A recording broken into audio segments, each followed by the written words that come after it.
Ladies and gentlemen, thank you for coming. So it's been 6 years since Sudan's independence. It's 2017, last 6 years.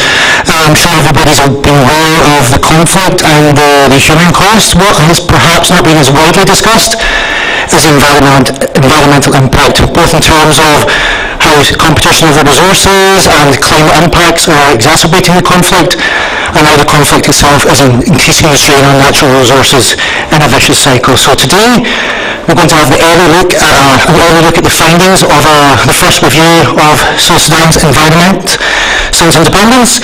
I'm going to hand you straight over to Arshad Khan, who's the head of UN Environment's Juba office, to introduce the panelists and get going with a brief overview of the findings, and then a few comments from Arshad, and then we will move on to questions. Thank you. Thank you, Michael. As you said that we have been working with the government of South Sudan to support them in preparation of the first State of the Environment and Outlook report, and I'm glad to say that we have almost finalized the work, and the main report will be launched soon, hopefully in January or February next year by the President of Republic of South Sudan. So let me give you a little bit background on what UNEP or UN Environment is doing in South Sudan. We have been present in South Sudan since 2009 and have been supporting the government in many activities.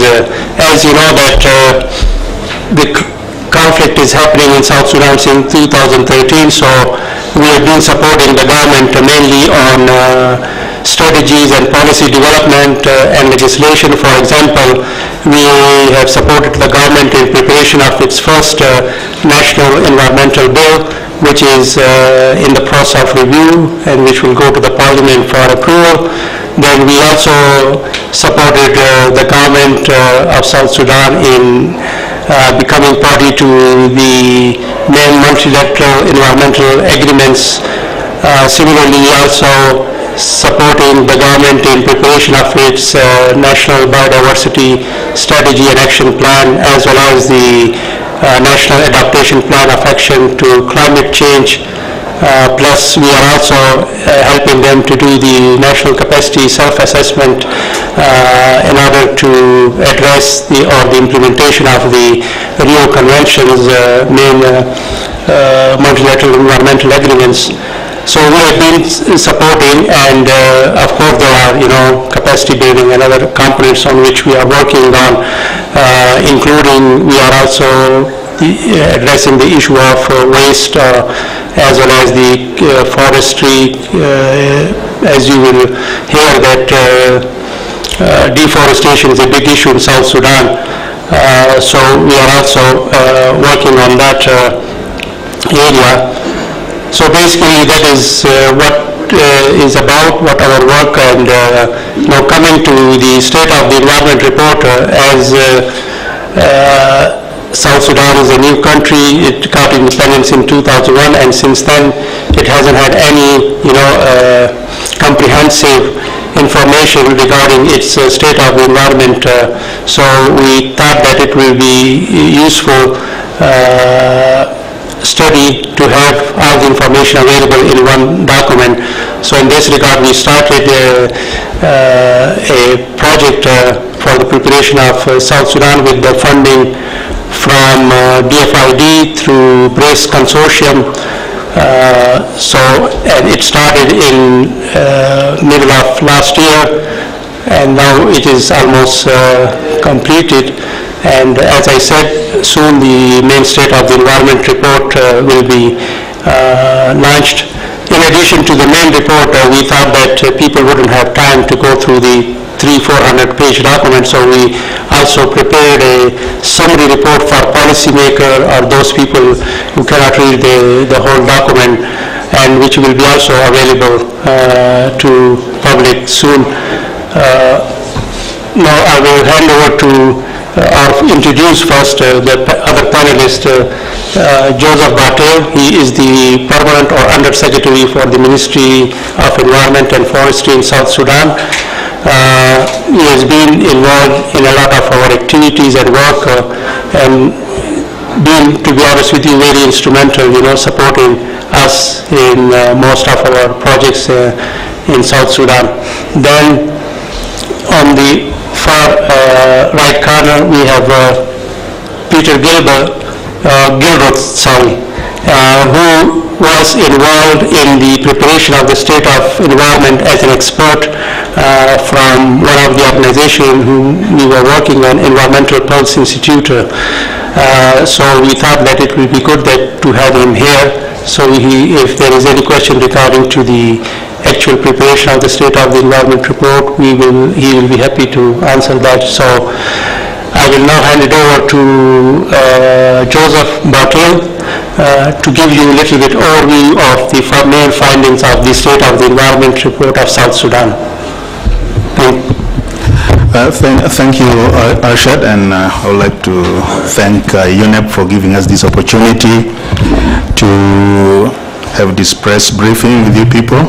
And I would like to underscore first that this is not a launch, but we are just trying to share some key findings that we have in the report, because the Council of Ministers are passing the report and the President will be launching it next year. So it's really in the high level there. Also trying to apologize. My minister was supposed to be here, but she's not feeling well, so I'm just covering for her. For those of you who don't know South Sudan or have read about South Sudan, I think South Sudan was part of Sudan, and there was a protracted civil war that lasted over 21 years, and during that 21 years everything in South Sudan was destroyed, and we attained our independence in 2011, and since then we are trying to set up government institutions and trying to put the systems in place. All of you know that South Sudan is endowed with all natural resources. It's a very rich country. We have a lot of resources. We have oil, we have the largest wetlands in Africa, and we have the second largest migration of white-eared corps in Boma. That one is questionable. I think it's the first. With the lack of say legislation and everything in place, we have a lot of environmental issues, and those are things that the report has found. We have issues of pollution, especially in the oil fields. We have deforestation because we don't have any source of energy. Electricity is not there. So 99% of the population depends on fuel wood as a source of energy, and it's putting a lot of strain on the forest resources in the country. And we had several forest reserves for teak, mahogany, but due to lack of sustainable management system and harvesting system, a lot of investors did come in, especially from India, Uganda, Kenya. We just went in, and all those resources, when you see all the reserves, they are now empty. I think we are only left with 4 compartments. So it's been kind of like an area where everybody just went in because they knew that it's a new country, and did whatever they wanted. Especially also in the oil fields, we have a lot of pollution because the oil companies that are operating there do not kind of like care about the environment. It's just a matter of them siphoning the oil, and there is a lot of produced water, over 800 million drams of produced water. That's the streams are polluted, the trees are dying, biodiversity there is being affected, and there are a lot of health issues, and all this will be reflected in the report. It all sounds green, but I think we are trying to tackle the issue. We have passed our environment policy. The bill is now with the Ministry of Justice, and hopefully it will be passed soon. We have acceded to 3 conventions: UNFCCC, UNCBD, and UNCCD, and we're also trying to put together with UNEP all the required documents. For example, we've produced our NAPA, and we are now going to work on our NAPS. Our NBSAP is nearly there. Our initial national communications is soon coming out. So we are moving steadily, but we are confident that we'll be able to address most of the issues and reverse all the losses that has been taking place in the country. So not to kind of like try to continue going on and on, I would like to give the chance for you people to ask questions, because you have the questions, then I will be able to answer those questions. So once again, thank you for coming, and I'm looking forward to your questions, and hopefully I'll respond to all of them. Thanks. Thank you very much. I just wonder, first, Peter, would you like to say anything to add to this before we move to Q&A, or maybe about the process, if you want, or whatever. Thanks, Michael. I'll say one thing. I think there's certain people in the room that I know. Ollie, I'm looking at Frank and Charles and Jerry in the back. We've worked on states of the environment report for many years, something that is part of the core business of UNEP, UN Environment. And so we know that business pretty well. We're happy to bring that expertise, to Joseph and the government of South Sudan. Something was different in this case, and I do want to leave that impression with this room. Something was different. In the past, Jerry and others, when we would do these reports, most of the time these were not in true conflict situations. And so for me, as the former director of UNEP, to be able to do this in a country that is suffering conflict, I saw things that I'd never seen before. And I'll just give you one example of something that probably would not have learned if it had been in our normal situation, Charles. And we came through an interview. There's not a lot of data, unfortunately, in South Sudan, but there was through interviews with a farmer. And we just asked him, well, what was your main job in life? Well, normally he should be planting sorghum, right? But because of the conflict, he was a bit worried that if he planted his field and he harvested, that somebody might come and take the harvest from him. So there was a little bit of fear there. So what did he do? He moved to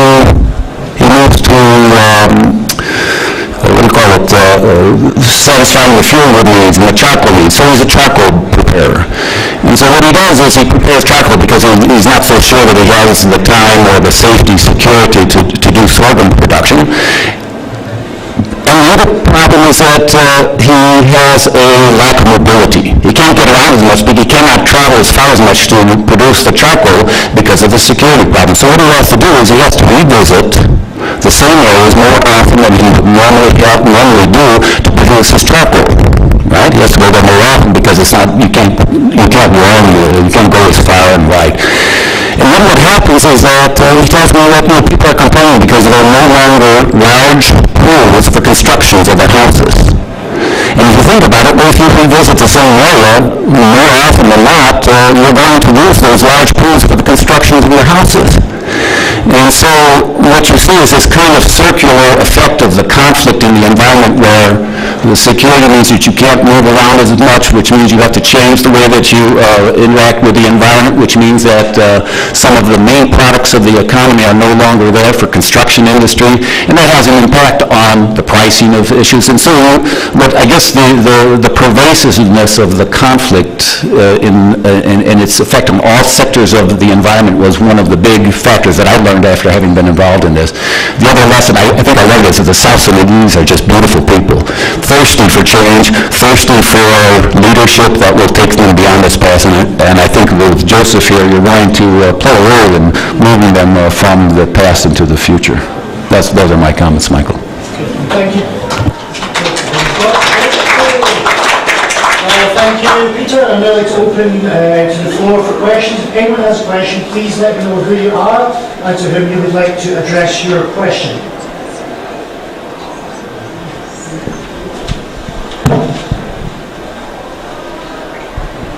Good afternoon. My name is Christine, a student from the University of Nairobi. I'm directing my question to Mr. Joseph. Okay, there's this issue with the training of the South Sudanese law enforcement officers in matters related to environmental conservation.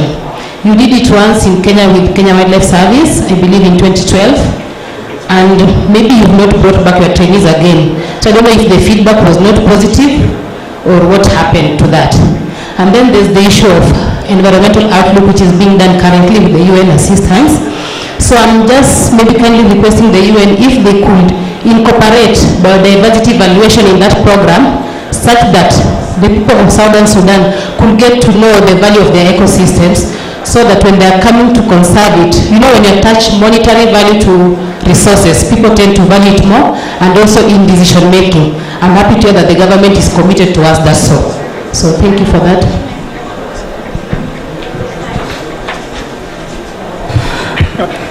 Thank you, Christine. Yes, I remember South Sudan was sending wildlife officers to Kenya for training regarding conservation, and that was during the peaceful days. But after 2013, I think the breakout of the war, the priorities did change. But I think by now we have learned our lessons, and we're considering to do that again, and we hope these people will gain from the experience of Kenya.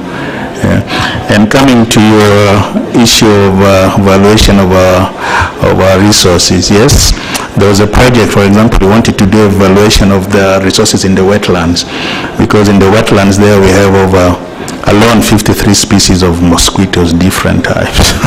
And we have a lot of piparas, and we have elephants that decided to hide there during the war, and there are a lot of fish species and trees and plants, a lot of stuff. That project was supposed to start, but usually conflicts, when there is no peace, you won't be able to do much. But we are hoping by next year we are emerging from the conflict, and we'll do all that, because the moment you know the value of that resource, even our plots, our land, we have not had values to them, and you cannot use land in South Sudan as a collateral or like anything for your bank. Okay, so we need to put value to everything that we have, and we are just still a young nation, but we'll try to work on that. But the most important thing that I should underscore is peace. We cannot do anything without peace. Thank you. Next question, please. Okay, thank you very much. My name's June Mlonga. I work for Wetlands International. So you can imagine you're already speaking to me directly with your statements. Huh? So as Wetlands International, we've been working in Torrit, and we've worked with some of the communities there. We've done some landscape assessments, and indeed some of the issues that you're addressing are quite apparent. The issue of awareness in terms of our wetlands, and the issue that the wetlands are being destroyed, I think that's quite apparent. Now, one thing I'd like to say is, at least one thing I appreciate about South Sudan is that there is a wetlands department, and the staff there have been very helpful, and we've been working with them all through this. Now, one thing I just wanted to address, which I think you've already said, you've already talked into a bit, is how much this State of the Environment report has addressed issues around wetlands, specifically because South Sudan actually has the largest wetland, which is the Sud, and whether the relevance of this Sud has actually been identified within the State of the Environment report, and some of the actions some of the actions that you propose to undertake in order to save this vast resource. Thank you. Okay, thank you. You look familiar to me. You are once in my office, I remember, in Juba. Yes, regarding the wetlands, that is something that is so dear to me. And in 1972, when I was still a kid, and the Egyptians wanted to build the Jonglei Canal to drain the wetlands. And that is something, even without knowing, we went to the street, we lost some of our colleagues. And when I was with UNEP in Khartoum, I think we pushed hard to make sure that the wetland is recognized. So it is an international wetland of international importance. It's under the Ramsar Convention. It was kind of like, and we'll try to protect it such that nothing happens there. That wetlands, I think, is, I call it the rain factory for the region. Okay, so the moment we destroy it, just we are taking one aspect of rain. That means the desert will just cross and wherever it wants to be. That is something that is very important, and that's the contribution of South Sudan to the world, or to the region here. And as being with the ministry, I will make sure that we try to conserve it, but we can also utilize the resources there using science, and make sure that everything that we do there is sustainable and we don't destroy it. But whoever is thinking of a canal, that is a no-no. I think that will be over my dead body. If I have to rebel, I will rebel because of that, not because of power. But I think that's the most important resource that we have, and we have many others that we need to conserve for the good of humanity. Thank you. Thank you. Would you like to make a comment? Yeah, well, just to add, what Joseph is saying, that while we were doing the State of the Environment report, the key issues which emerged was, of course, degradation of the wetland as well as the deforestation. And as Joseph said, because of the no other alternative source of energy, so basically people are just cutting tree for using for cooking and other purposes. But that has chopped the forest and the wetlands, which is one of the largest wetlands in the world, the freshwater, the Sud wetland. They are the climate controlling factors, not only for South Sudan, but I would say for the region, because the wetland covers almost an area of 50,000 square kilometer. You can imagine, 30 to 50, and in rainy season, it can go up to 100,000 square kilometer, which could be probably bigger than some countries, So you can imagine how big it is and how it is controlling the weather and the climate in the country. So climate change also emerges as one of the key environmental issues in South Sudan, and that unfortunately is not a good news for the country, because, as he said, almost more than 90% of the people, their livelihood depends on natural resources, whether it's water, whether it's grazing land, whether it's forest, for fuel wood, you name it, it's only, the natural resources. So any changes in the climate could easily affect the livelihoods of people, and that can lead to conflicts and, all those things.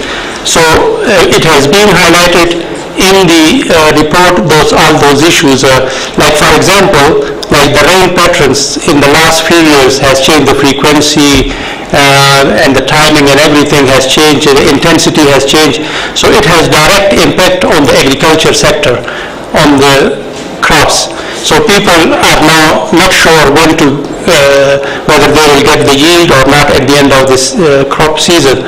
So it has really impacting the country and actually the livelihoods of the people in South Sudan. And most of people, almost 80% of people lives in rural areas, so you can imagine any change in the climate and how devastating it could be.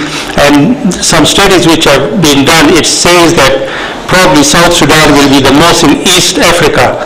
If climate change, the way things are going, it will be the most affected country, because of basically the people are so vulnerable, because they're 90% are dependent on natural resources.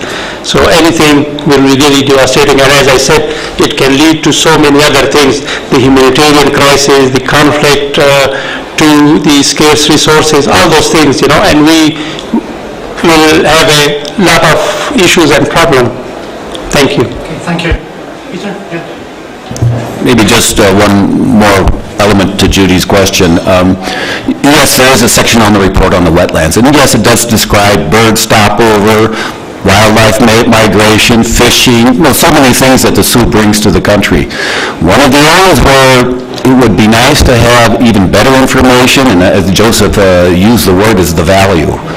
When South Sudan, achieves its full peace, and when the different sides negotiate, to be able to put a value on something like the Sud, for both sides, in transparent scientific information that people trust, I think is a step towards helping the negotiation process. This is an incredible resource, and this is its value. This is what you guys are debating for. And for UN Environment to be able to assist in bringing hopefully some of that science and credibility into the information that's being shared at the negotiating table would be a great role for UN Environment to play. So just to say it again, there was a study done on the economic valuation of wetlands. I think UNEA did a couple of years ago, and according to that, it could have an economic value of $1 billion per year. You can imagine how, because right now almost 1 million people their livelihood directly depends on wetlands, like fishing, catching fish and other things, growing crops in the dry season around the wetlands and things like that. So you can imagine how much economic value it has. Thank you. Do you have any more questions from the floor? Sorry. I just also want to add one thing. There is this paradox of over-exploitation, but also in South Sudan we have under-exploitation, because there are a lot of fish in the wetlands that are dying of old age. Just imagine that. Yeah. So also I have to tell you that in the whole of Africa we have the largest population of livestock, over 40 million cattle. 10 million sheep, 10 million goats, but because of the conflict, and we have not started to kind of exploit those resources economically, all these 40 million cattle are just used for social status. That's why it's very difficult to marry a South Sudanese girl now, because you need to have at least 700 cows. But when you multiply, one cow is now around $900, and with the 40 million, I think we can shower the whole of Africa with meat, with milk, and hides and everything. So For me, I'm living in the Garden of Eden. We have not discovered it yet, but I think our eyes are opening. And now we are only using one piston. If a country has, say, if a car has 40 pistons, South Sudan is only using one piston, which is oil. And we have not brought into the mix, into our economy, for example, livestock, fisheries, gold, our mining, agriculture. 89% of our land is arable. Everything is there, but the most important thing before we start exploiting, that's why we are here trying to make sure that we put the system in place. I'm happy that with WCS we have now come up with some environmental standards, environmental guidelines for the oil industry, for the mining industry, and all other extractive industry. So slowly by slowly we'll be moving there, and one day I think we'll be the powerhouse or the economic powerhouse for the region, and will be the bread basket for Africa, and hopefully that's where South Sudan is leading, and hopefully by December we are having the revitalization summit. We are trying to revitalize the 2015 agreement when we make sure that we put our house in order. A new leadership emerges. I'm not saying that we are going to chase anybody out, but a new vision and a new kind of like set of priorities are put in place. We'll make sure that we make all of you, and especially Africa, proud, because all of you stood with us during our struggle, and I think we have misstepped a bit, but we are human, and forgive us for that. Thank you. So we're now satisfied with this question, yes? Well asked. Good. So first here and then there. Sorry, do you have a question? Mine is just a quick one, just to agree with Gilda. Indeed, when you determine the values of some of these, when you determine the values of the wetlands and put them before, for example, the policy makers, then it begins to make sense that actually some of these natural resources do have value that we need to conserve. So I do agree with you totally. It's not just petroleum. Yeah, and just to mention that we actually did a study. We did a TEEP study on the Tana with UNEA, and actually that was something that I must say was really worth it. Thank you. Okay, thank you. So anybody else with a question? Up the back? Brian? Thanks very much, gentlemen. My name is Brian Harding. I'm a consultant for UNEP, helping South Sudan develop a climate change adaptation program at the moment. A question to the panel is, what do you do with a blank canvas?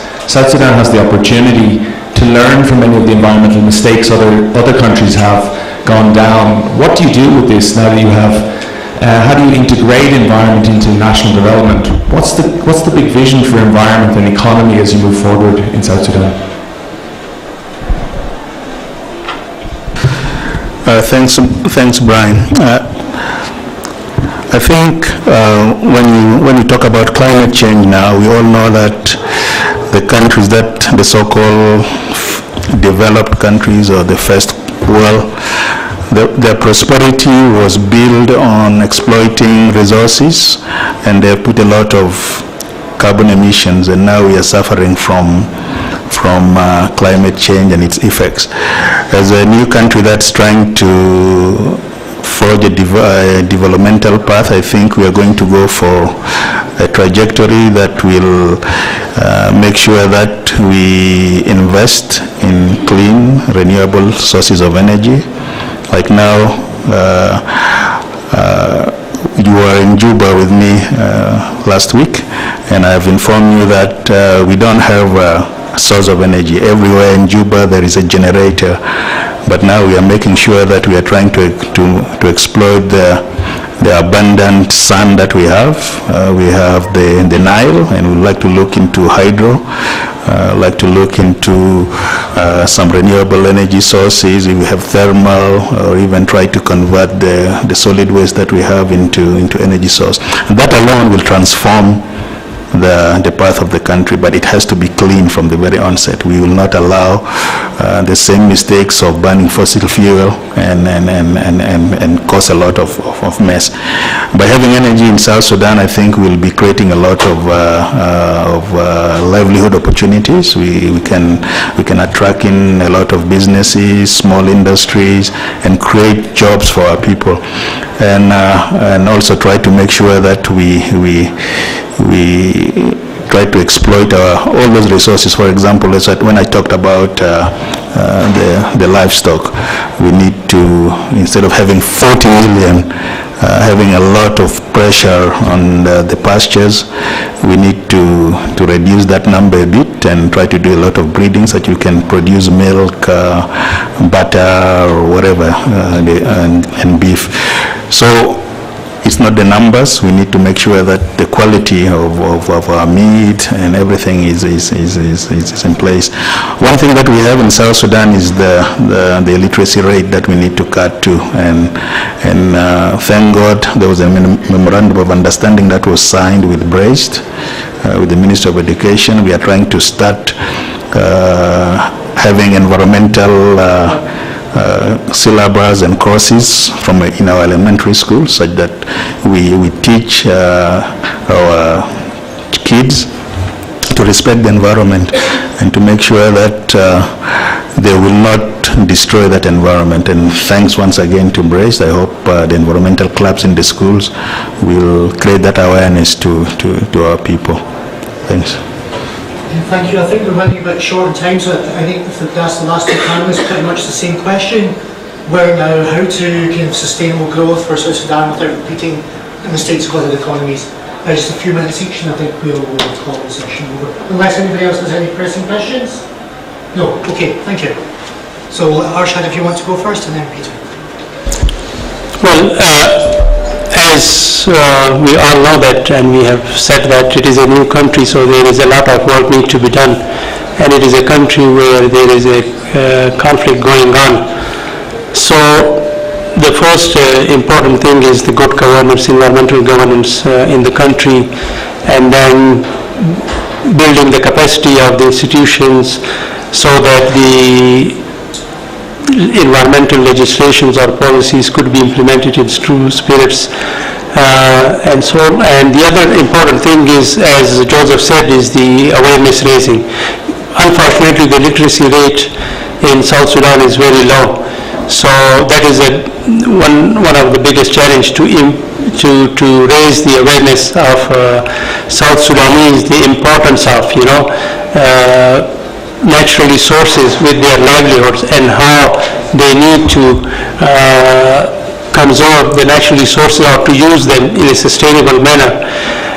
The other thing which of course South Sudan is doing is to just link whatever is doing to the Sustainable Development Goals of 2030, and we have been working as a UN country team with other UN agencies in supporting the government how they can best achieve the 2030 sustainable vision. Of course, include one of the main goal is to peace and stability, and of course that is the main key factor.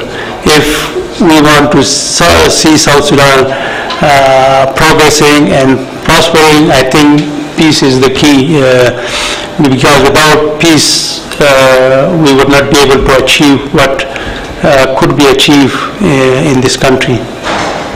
Thank you. Peter? Yeah, I'll go back to the Brian's blank canvas question and give you three parts to your answer. First part, you say blank canvas. I'm not sure that it's a blank canvas. There's so much knowledge in this country, wealth, and it needs to be tapped. It's not really a blank canvas, and to be able to recognize that, whether it's information that's in Khartoum where Joseph used to work that can be brought so that you get a little color on the canvas, there's elements there. So bringing that together in the most cost-effective manner is part one of the answer to your question. It's not truly a blank canvas. Maybe part two of that canvas question question is, well, maybe you cannot work across that entire canvas at the same time because some areas, jungle and others, may be a little bit rough to work in. On the other hand, Wheel and Capoeira, maybe you can do things in there. So I think part two of the answer to the question is there's potential to do good things in places where there maybe is not so much conflict. Whether it's education, whether it's agroforestry, whether it's conversion to other energy sources, it goes on, pollution, solid waste management. There's so many things that you can do that doesn't have to wait for peace across the country. There's so many things that you can do. So you can always start putting in color on that canvas. And then maybe the last part, the third part, is that when we run around to the UN agencies working in Juba, of course, each one of them has an environment component. You know, if it's WFP or UNEA, everybody is trying within their own little house to make sure that what they're doing is environmentally, what's the word, safeguarded or whatever, so that the solution that they're putting out there doesn't have any negative impact on the local population. But they tend to be a little bit short-term in their thinking. They're not thinking that connection between the emergency side, which they're mostly concerned about, and the future. And the seeds that they need to put in place so that what they're doing on the ground can actually sustain past the moment when WFP leaves, when UNEA leaves. Those are things that they can do now, and with a little bit of extra effort, and based and it's too different, with a little bit of extra effort based on the current investment, you can actually plant those seeds into the future and not just have to revisit the past. Thanks. Just last comments, please. Okay, thank you. What I'm just trying to underscore here is, yes, there is a conflict in South Sudan, but most of the donors and the big funders usually get it wrong, because the most important thing, they will see somebody suffering and they start thinking of humanitarian assistance. What we need is, in South Sudan, there are areas that are peaceful, and you cannot punish them because of a certain area that is in conflict.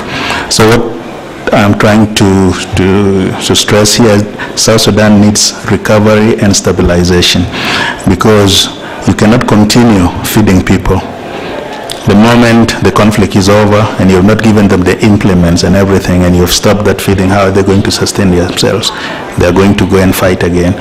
At the moment, the areas that are relatively peaceful, I think that's where we have to do a lot of recovery and stabilization. And areas that are having conflict, they will kind of like look into that area and simply say, okay, Capoeira is now having power, their kids are going to school. What do we do? Why should we continue fighting? We have to emulate what those people are doing there. So let's try to take the mindset of the international community of this humanitarian response. And most of the UN agencies, I was in New York, and they're so good at that. Money, money, money. Oh, we are helping, we're helping, helping.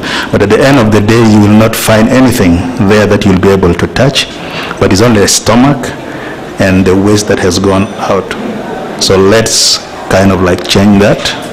We need a lot of assistance, but not food aid. We need a lot of developmental projects that should come in, smart agriculture, renewable energy, integrated water resources management, all of that. Finally, I would like to take this opportunity to thank UNEP, and UNEP is one of our partners that has been with us since 2005 for trying to slowly but surely change the status quo, and hopefully in the next 2 or 3 years we'll have all that is needed for us to be able to sustainably manage our resources. In the room here I've seen Brace that have helped in funding this report. WCS is there, and several of you have been to South Sudan. South Sudan is open. All of you are happy. I'm inviting you, if you come as an individual or as an investor, now you have known something about the country. Thank you very much.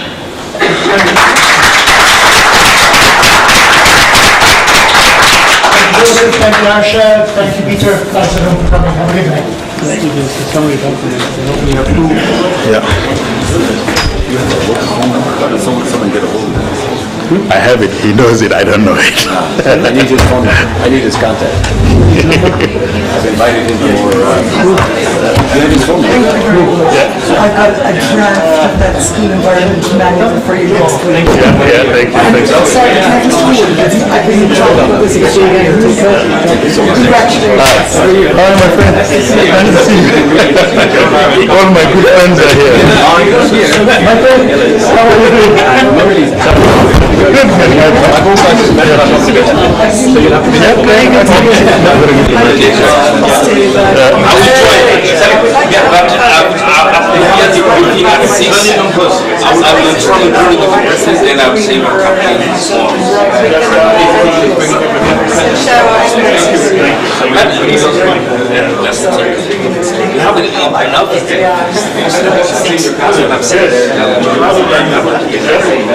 The UNEA. That's right. Really like it. Yes, I got it. It's a signatory organization. We're looking forward to You should go.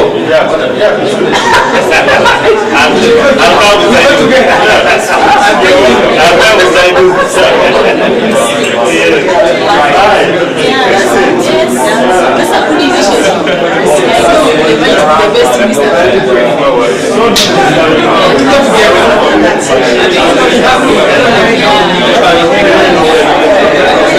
you.